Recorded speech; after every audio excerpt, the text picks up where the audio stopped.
अरे ये क्या कर रहे हो तुम दोनों हमारे खेत में? बाहर निकलो, अभी के अभी बाहर निकलो। ऐसे देख क्या रहे हो देवर जी? जब तुम्हें पता है कि हमारी जमीन का बंटवारा हो चुका है, वो जमीन तुम्हारे हिस्से में आई है और ये जमीन हमारे हिस्से में आई है, तो तुम दोनों की हिम्मत कैसे हुई हमारी जमीन पर खेती करने की? अभी की अभी निकलो यहाँ से, निकलो बाहर। अरे भाभी आप ऐसे क्यों बोल रही हो? खाली जमीन पड़ी है भैया की, बेकार की घास उपज रही है, इससे अच्छा तो हम खेती कर ले, क्या ही हो जाएगा? खाली पड़े होने से तो अच्छा है कि हम ही इस्तेमाल कर लें इसका। और वैसे भी हमने भैया से इजाजत ले ली थी। हाँ भाभी, बड़े भैया खुद ही बोल रहे थे हमारी ज़मीन खाली पड़ी है। मेरी तबीयत खराब रहती है, मैं कर भी नहीं पाऊंगा खेती, तो मेरी ज़मीन को तुम ही जोत बोलो। अच्छा, तुम्हारे बड़े भैया बीमार क्या हो गए तो तुम दोनों उनकी बीमारी का फायदा उठाओगे? और वैसे भी तुम्हारे बड़े भैया इजाजत देने वाले होते कौन है? इस खेत की मालकिन मैं हूँ, ना कि तुम्हारे भैया। आई तुम दोनों की बात समझ में? ठीक है भाभी, हम जाते हैं।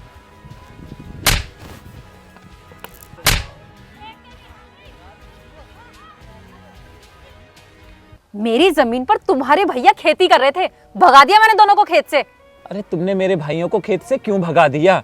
अगर वो खेती कर लेंगे तो क्या प्रॉब्लम हो जाएगी?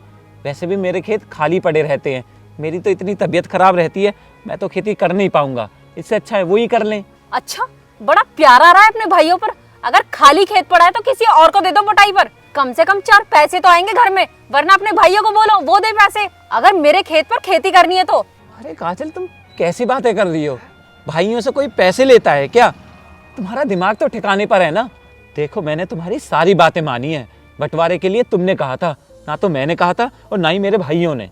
ना हमें जरूरत थी बंटवारे की, हम भाई तो खूब प्यार मोहब्बत से रह रहे थे, और तुम्हारे कहने पर हमने बंटवारा कर लिया। अलग हो गया मैं अपने भाइयों से और जमीन भी तुम्हारे नाम कर दी। अरे तुम्हारे कहने से इतना सब कुछ तो कर दिया, और कितना करूं? कब पेट भरेगा तुम्हारा? शांति से अपना काम कर लो, समझ में आई तुम्हारे? एक तो पहले ही इतनी तबीयत खराब रहती है, ऊपर से रोज नई नई टेंशन देती रहती हो।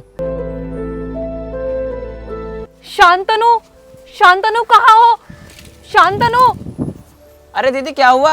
अचानक से तुम घर कैसे आ गई? क्या बताऊं शांतनु, तुम्हारे जीजाजी की बहुत ज्यादा तबीयत खराब हो गई है। बंगाली डॉक्टर ने बोला है कि तुम्हारे जीजाजी को बड़े हॉस्पिटल में एडमिट कराना पड़ेगा, और बोला था कि खून भी चढ़ाना पड़ेगा। वो मैं ये कह रही थी, अगर 10,000 रुपए मिल जाते तो तुम्हारी बहुत बड़ी मेहरबानी होगी। मुझे जैसे पैसे मिलेंगे मैं आपको लौटा दूंगी। अरे दीदी, तुम्हें तो पता ही है, कुछ दिन पहले मेरी नौकरी छूट गई थी। मैं खुद इतनी मुश्किल से अपने दिन काट रहा हूँ। बताओ मैं कहाँ से ला कर दे दूँ तुम्हें 10,000 रुपये? माफ करना दीदी, मैं नहीं दे पाऊंगा तुम्हें 10,000 रुपये। मेरी कुछ दिन पहले ही तो नौकरी हटी है, अब मैं कहाँ से दे पाऊंगा तुम्हें 10,000 रुपये? प्लीज मुझे माफ कर दो। भाभी क्या बताऊं, मेरी तो अभी अभी नौकरी लगी है, तो मैं 10,000 रुपये कहाँ से दे दूंगा? चलो ठीक है, कोई बात नहीं। आराम से भैया, आराम से उठिए, आप टेंशन मत लीजिए भैया, आपके भाई अभी जिंदा है, आपका इलाज बड़े से बड़े अस्पताल में होगा। और हाँ, अगर आपको खून की ज़रूरत पड़ेगी ना, तो हम दोनों भाई दे देंगे मिलकर।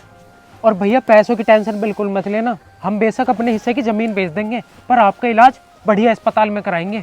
दीपक संभाल के पकड़ और जल्दी चल।